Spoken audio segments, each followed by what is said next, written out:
नमस्कार, मी डॉक्टर सतीश वसंत शिंदाडकर। आज आपण उन्हाळ्यात उद्भवणाऱ्या दाह म्हणजे संपूर्ण शरीराची आग होणं याविषयी बघणार आहोत। उन्हाळ्यातील तीव्र सूर्यप्रकाशामुळे संपूर्ण सृष्टी उष्ण बनते। दिवस मोठा असून रात्र लहान असल्याने उष्णता अधिक काळ सृष्टीत वास्तव्य करते आणि सृष्टीला वृक्ष बनवते। या सर्व गोष्टींचा प्रभाव मनुष्य शरीरावर देखील होतो। आपलं स्वास्थ्य आपला आहार विहार याच्यावरच अवलंबून असतं आणि आहार विहार हे ऋतूंवर अवलंबून असतात। प्रत्येक ऋतूनुसार आपण आपला आहार विहार बदलवला तर आपण रोगांपासून दूर राहू शकतो। उन्हाळ्यातील उष्णतेमुळे शरीरातील जलांश म्हणजे पाणी कमी होऊन विविध विकार उत्पन्न होऊ शकतात। तसेच पित्तदोष वाढून संपूर्ण शरीरात किंवा काही अवयवांमध्ये दाह म्हणजेच आग होणं हे लक्षण दिसू शकतं। या विकाराची सुरुवात हळूहळू होते। दुर्लक्ष आणि गैरसमजुतीमुळे चुकीचे उपचार देखील घेतले जाऊ शकतात आणि पुढे जाऊन हा विकार रौद्र रूप धारण करू शकतो। कारण उष्णता म्हणजे साक्षात अग्नीच होय आणि या अग्नीला अशा वेळी शांत करणं फार अवघड जातं। दाह आग होणं या विकारात हातापायांची, डोळ्यांची, लघवीची, संपूर्ण त्वचेची, लिंग भागाची, जिभेच्या पुढच्या भागाची आग होणं ही प्रमुख लक्षणं आढळतात। सोबत शरीर रुक्ष म्हणजेच कोरडे होतं, अस्वस्थ वाटतं, लघवी अडखळत किंवा कमी प्रमाणात होते, पोटात आग होणं, तोंड येणं, संपूर्ण शरीरात ताप आल्यासारखं वाटणं पण थर्मामीटरने मोजल्यास ताप न जाणवणं, थंड पदार्थ घेण्याची किंवा थंड पाण्याने आंघोळ करण्याची इच्छा होणं, तसेच तळहात किंवा तळपायाला भेगा पडून त्यातून रक्तस्राव होणं या प्रकारची लक्षणे सोबत आढळू शकतात। शरीरात एखाद्या अवयवाची किंवा संपूर्ण शरीराची आग होणं हे लक्षण आढळल्यास तात्काळ काही गोष्टी वर्ज्य करणं, पथ्यापथ्य पाळणं आवश्यक असतं। जसे खूप तिखट, आंबट, खारट, उष्ण पदार्थ आहारातून वर्ज्य करणं, उन्हात जाण्याचं टाळणं, जागरण टाळणं इत्यादी।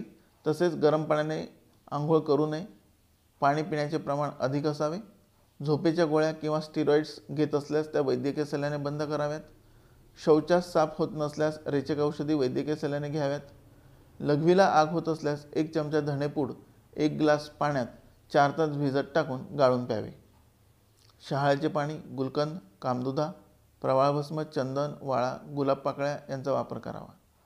संपूर्ण शरीराची खूप आग होत असल्यास त्वचेवर चंदनाचा लेप लावावा किंवा शतधौत घृताची मालिश करावी। थंड पाण्याने शरीर सारखं पुसावं। लघवीला कमी होत असल्यास तसेच आग होत असेल तर 1 चमचा तुळशीचे बी 1 कप दुधात किंवा पाण्यात भिजत ठेवून 8 तासांनी ते पाणी प्यावे किंवा वैद्यकीय सल्ल्याने गोखरू चूर्ण दुधात उकळून घ्यावे। पंचकर्मामध्ये वमन, विरेचन, बस्ती या उपक्रमाचा लाभ वैद्यकीय सल्ल्याने घ्यावा। कटाक्षाने अति तिखट खारट पदार्थ टाळावेत। जागरण, अतिश्रम, उन्हात फिरणे, चिंता, राग या गोष्टी टाळाव्यात।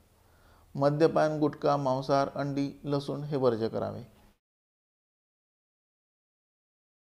आज आपण उन्हाळ्यात उद्भवणाऱ्या तोंड येणे म्हणजेच तोंडात छाले पडणे अथवा मुखात जखमा होणे याविषयी बघणार आहोत। उन्हाळ्यात उष्णतेमुळे तोंडात जखमा होतात, त्याला तोंड येणे असे आपण म्हणत असतो। तोंड येणं हा विकार अयोग्य आहाराचे सेवन करणं, चुकीच्या औषधी घेणं किंवा दारू, सिगारेट, तंबाखूचं व्यसन असणाऱ्यांना नेहमीच होत असतो। काही व्यक्तींना थोडी सर्दी झाली तरी वैद्यकीय सल्ल्याखेरीज अँटीबायोटिक घेण्याची सवय असते। थोडं डोकं दुखलं तरी वेदनाशामक गोळ्या घेण्याची सवय अनेकांनाच असते। अशा चुकीच्या सवयी तोंड येण्याच्या आजारात परिवर्तित होतात। नियमित मलप्रवृत्ती न करणारे म्हणजेच ज्यांचे रोज पोट साफ नसते असे व्यक्ती, कृमी असणारे इत्यादी व्यक्तींना तोंड येण्याचा आजार नेहमी होत असतो। तोंडात आलेली लाली, फोड यांचा नाश करण्यासाठी गाईचे तूप त्या ठिकाणी लावावे, ज्येष्ठमध चघळावे, कामदुधा, प्रवाळभस्म, सुवर्णगैरिक, चंदनचूर्ण यांचा वैद्यकीय सल्ल्याने वापर करावा। रोज शौचास साफ होत नसल्यास रात्री झोपताना किंवा पहाटे उठल्यावर 1 चमचा प्रमाणात त्रिफळा चूर्ण गरम पाण्यासोबत गरजेनुसार घ्यावे। आहारात गाईच्या तुपाचा वापर भरपूर प्रमाणात करावा। ओले नारळ चावून खावे, ओल्या नारळाचा किस करून त्याचे दूध किंवा नारळाचे पाणी प्यावे। तोंड येणे या आजारात पथ्य पाळणं खूप आवश्यक असतं। नेहमी काळी मनुका किंवा द्राक्ष खाणे, दुधी भोपळा, गाईचे दूध, उसाचा रस इत्यादी सेवन केल्यास उन्हाळ्यात तोंड येणे हा विकार होत नाही। आपण उन्हाळ्यात उद्भवणाऱ्या डोकेदुखी याविषयी बघणार आहोत। डोकेदुखी यासाठी बाजारात मिळणारी वेदनाशामक औषधी ज्यांना आपण पेन किलर म्हणतो अशा औषधांचा वापर करणं आपल्या शरीरावर अत्याचार करण्यासारखं आहे. उन्हाळ्यात उष्णतेने पित्तदोष वाढतो आणि डोकेदुखी हा विकार जडतो. पित्त प्रकृती असणाऱ्या व्यक्तींना तर दरवर्षी हा त्रास उद्भवतो. डोकेदुखीची कारणं म्हणजेच पित्त वाढविणारा आहार, जागरण, रात्री झोप येत नसताना मानसिक आणि शारीरिक कष्ट करणं, ऊन सहन होत नसताना सुद्धा उन्हात फिरणं, वेळेवर जेवण न करणं, अतिवाचन, अपूर्ण सूर्यप्रकाशात वाचणे, सतत टी व्ही पाहणे, मानसिक आजार असणे, नेहमी झोपेच्या गोळ्या घेणे, ताप, सर्दी, अम्लपित्त इत्यादी विकार असणे ही सामान्य कारणे आहेत. डोकेदुखीसोबत डोके जड होणे, बधिरता येणे, डोके गरम होणे, डोक्यात मुंग्या येणे, चक्कर येणे, झोप न लागणे अशी लक्षणे दोषाच्या प्राबल्याने आढळू शकतात. अनियमित वागण्यामुळे मानसिकता, अनावश्यक आहार, झोपेची अनियमित वेळ इत्यादी कारणांनी डोकेदुखी असल्यास मूळ कारण दूर करावे. जायफळ, सुंठ ही 2 औषधी डोकेदुखीच्या विकारात लेप स्वरूपात नेहमी वापरता येण्यासारखी आहेत. डोकेदुखी विकारात रोज रात्री झोपताना गाईचे तूप 2-2 थेंब प्रमाणात दोन्ही नाकपुडीत टाकल्यास बरे वाटते. तसेच उन्हाळ्यात पित्तदोष कमी करणारा शीतकारक योग्य आहार अनेक आजारांना दूर ठेवतो. आज आपण उन्हाळ्यात उद्भवणाऱ्या चक्कर येणे याविषयी बघणार आहोत. चक्कर येणे हा विकार शरीरात वातदोष आणि पित्तदोष वाढल्याने निर्माण होत असतो. चक्कर येणे हे लक्षण नक्कीच धोकेदायक आहे. या लक्षणामुळे मनुष्याचा तोल जातो आणि अपघात होऊ शकतो. उन्हाळ्यात पित्तदोष वाढून चक्कर येणं हे लक्षण अनेकांमध्ये आढळते. चक्कर येण्याच्या अन्य कारणांमध्ये मेंदूला रक्तपुरवठा पुरेसा न होणं, मानेच्या मणक्यांमध्ये अंतर कमी अधिक असणं, अतिविचार, झोप कमी असणं इत्यादी कारणांनी मेंदूला रक्ताची अधिक आवश्यकता असून देखील प्रत्यक्षात रक्तपुरवठा कमी होणं, रक्तदाब कमी असणं, सततचा ताप असणं, आहाराचे पचन व्यवस्थित न होणं इत्यादी आहेत. चक्कर येण्याच्या विकारात प्रमुख लक्षण म्हणजे झोल जाणे होय. यात डोलल्यासारखं वाटतं, शरीराचा तोल जातो किंवा फेकल्यासारखं जाणवतं आणि एक क्षण डोळ्यापुढे काळोख येतो. आधाराशिवाय उभं राहिल्यास पडण्यासारखे वाटते अथवा मनुष्य प्रत्यक्षात पडतोच. सर्वप्रथम चक्कर येण्याच्या कारणांचा विचार आवश्यक आहे. त्यानुसार चिकित्सा, पथ्यापथ्य यांचा विचार महत्त्वाचा ठरतो. सर्वसामान्यतः पुढील पथ्य पाळल्यास चक्कर येणे हा विकार टाळणे शक्य होईल. अति तिखट, अति खारट, उष्ण पदार्थ वर्ज्य करावेत. आंबट पदार्थ, उपवास, अनियमित आहार, चिंता, भीती, शोक, जागरण टाळावेत. मांसाहार, मद्यपान, तंबाखू, गुटखा, तामसिक आहार वर्ज्य करावा. आहारात सात्विक पदार्थांचा वापर अधिक असावा. यात गाईचे दूध, लोणी, तूप, गहू इत्यादी असावेत. आवळ्याचा मुरब्बा, शहाळे, खजूर, अंजीर यांचा देखील आहारात समावेश असावा. औषधी चिकित्सा करताना पंचकर्मापैकी नस्य चिकित्सेचा चांगला उपयोग होऊ शकतो. यासाठी गाईच्या तुपाची नस्य श्रेष्ठ ठरते. तसेच शिरोधारा, शिरोबस्ती यांचा देखील उपयोग होऊ शकतो. शवासन हे एक उत्तम आसन असून या विकारात श्रेष्ठ ठरते. मलावरोध असल्यास म्हणजेच मलप्रवृत्ती साफ होत नसल्यास बस्ती चिकित्सा करून घ्यावी. पित्तदोष शरीरात अधिक प्रमाणात निर्माण होऊन चक्कर येणं हे लक्षण निर्माण होत असल्यास शीतचिकित्सा करावी. यामध्ये प्रवाळभस्म, कामदुधा, चंदनादिवटी, कुष्मांडपाक, शतावरी कल्प, शतावरी घृत यांचा वापर वैद्यकीय सल्ल्याने करता येऊ शकतो. तसेच सामान्य दौर्बल्यामुळे चक्कर येत असल्यास च्यवनप्राश, सुवर्णमालिनी वसंत, वसंत कुसुमाकर या औषधांचा वापर वैद्यकीय सल्ल्याने करावा. झोप व्यवस्थित न आल्याने त्रास होत असल्यास ब्राह्मीवटी, सारस्वतारिष्ट, अश्वगंधा मूळ चूर्ण इत्यादी घेतल्यास चक्कर येणे लगेच बंद होतात. मानेतील मणक्यांच्या अंतरामुळे चक्कर येत असल्यास वैद्यकीय सल्ल्याने लाक्षादी गुळगुळ इत्यादी पोटातून आणि लेपगोळीचा गोमूत्रातून दाट लेप करावा. रक्तदाब कमी असल्यास वैद्यकीय सल्लाच महत्त्वाचा असतो. पचन व्यवस्थित होत नसल्यास पाचकवटी, ओवा, लिंबू इत्यादींचा वापर करावा. आपला दिनक्रम म्हणजे सकाळी ब्राह्ममुहूर्तावर उठणे, आहार आणि निद्रा हे नियमित आणि योग्य प्रकारे असेल तर उन्हाळ्यात चक्करच काय तर कोणताही विकार आपल्या भोवती फिरकणार नाही. आज आपण उन्हाळ्यात खूप घाम येत असतो त्याविषयी बघणार आहोत. मनुष्याच्या प्रकृतीनुसार घामाचं प्रमाण निरनिराळं असतं. पित्त प्रकृतीच्या व्यक्तींना संपूर्ण शरीराला भरपूर घाम येऊ शकतो. तसेच मेद आणि फॅट्स अधिक असणाऱ्या व्यक्तींना देखील घाम अधिक प्रमाणात येतो. दोषांचा विचार केल्यास पित्तदोष म्हणजे उष्णता शरीरात वाढल्यास घामाचे प्रमाण वाढते. उन्हाळ्यात सर्वांनाच निसर्गतः घाम अधिक प्रमाणात येत असतो. अनेक व्यक्तींना तळ हातपाय यांना खूप प्रमाणात घाम येत असतो. अगदी थोड्या थोड्या वेळात त्याचे तळ हातपाय ओलेचिंब होतात. या प्रकाराला बोलीभाषेत सर्दी होणे असे देखील म्हणतात. उन्हाळ्यात आणि पावसाळ्याच्या सुरुवातीला घामाचे प्रमाण जास्त असते. घाम खूप येणे या विकाराला पित्तदोष कारणीभूत असल्यास विशेषतः तळहात तळपाय यांना घाम खूप येतो आणि काखेत येणाऱ्या घामामुळे पिवळसर डाग कपड्यांना पडतात. उन्हाळ्यात घामाचं प्रमाण वाढल्यामुळे लघवीचं प्रमाण कमी होतं. घशास कोरड पडते, थकवा येतो, घामाचा तीव्र वास येतो.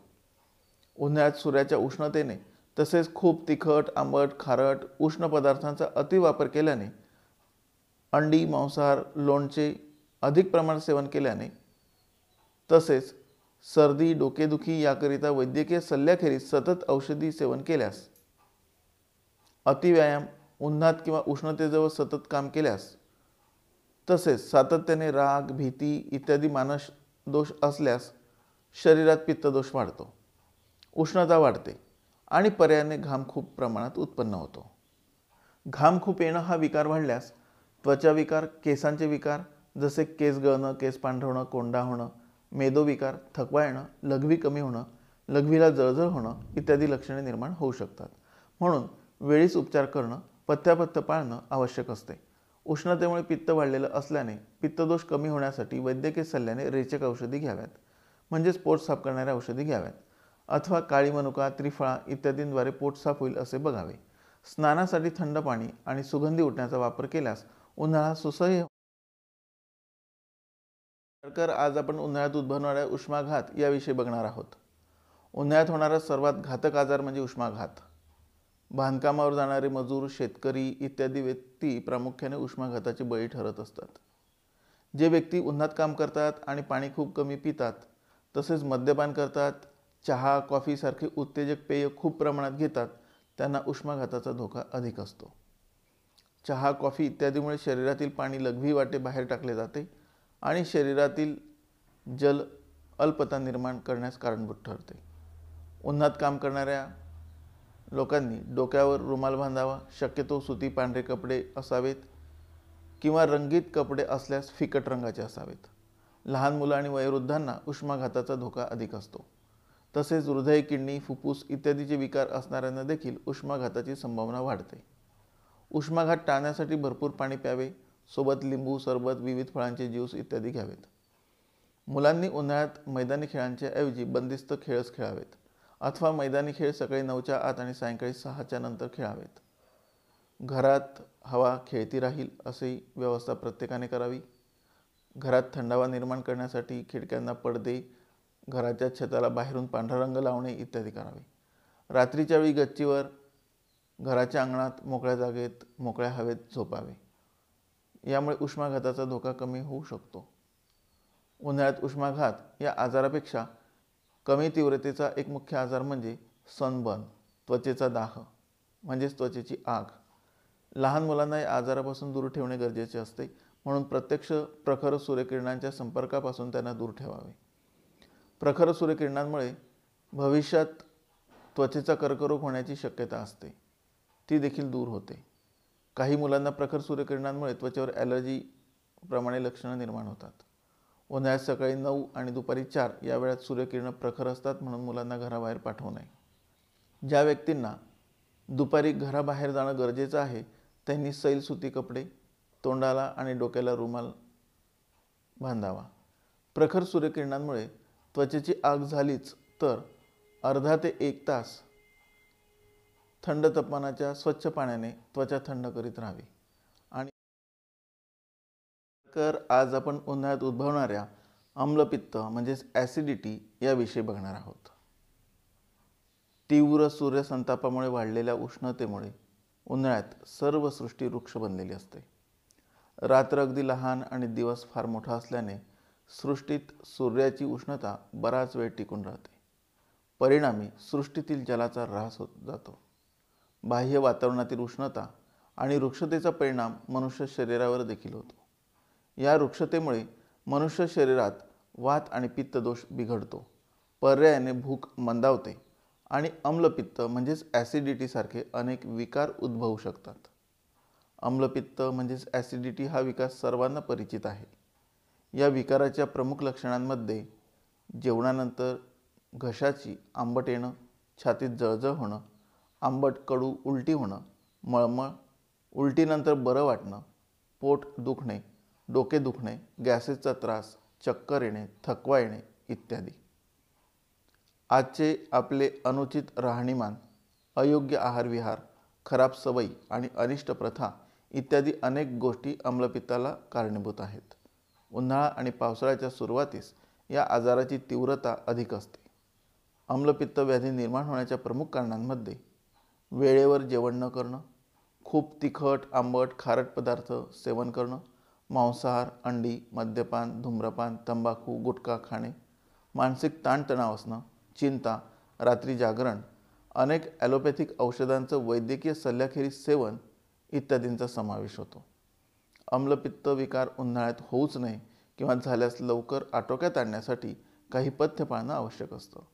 यात प्रामुख्याने पचनास हलके आणि अल्प प्रमाणात केलेले भोजन, गव्हाची पोळी, जुने तांदूळ, ज्वारीची भाकर, गाईचे दूध, तूप, लोणी यांचा वापर करावा.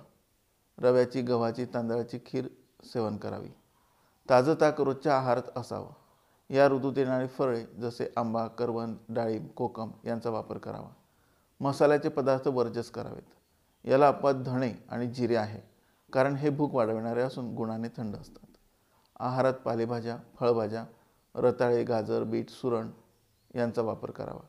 मुगाची डाळ वगळता अन्य डाळींचा वापर टाळावा. थंड गुणाचा कांदा भाज्यांमध्ये अधिक प्रमाणात टाकून सेवन करावा. मांसाहार वर्जस करावे.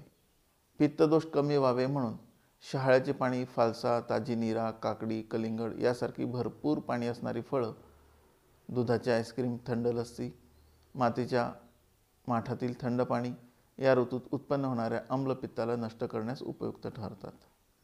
तसेच चंदन, वाळा, गुलाब, मोगरा इत्यादींनी सुगंधित केलेले जल देखील उपयुक्त असते.